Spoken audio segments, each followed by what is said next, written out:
Praise God, nimekuja mara tena kwenu. Nataka nikuambie kitu my friend.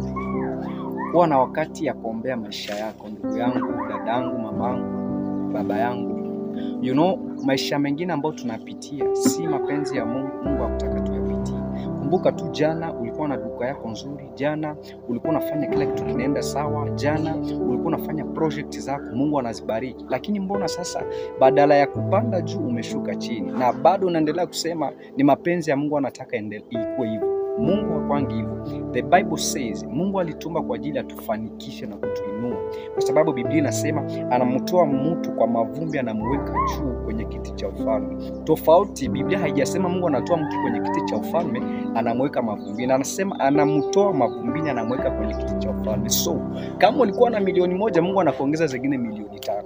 Kama ulikuwa na gari moja, Mungu anakuongeza magari mengine. Lakini kitu kinatufanya tushuke ni hiyo maroho ya shetani ambayo inafinya maisha yetu na kuiba destiny zetu, inaiba hatima ya maisha yetu, kwa sababu haitaki tukue sawa na haitaki tufanikiwe.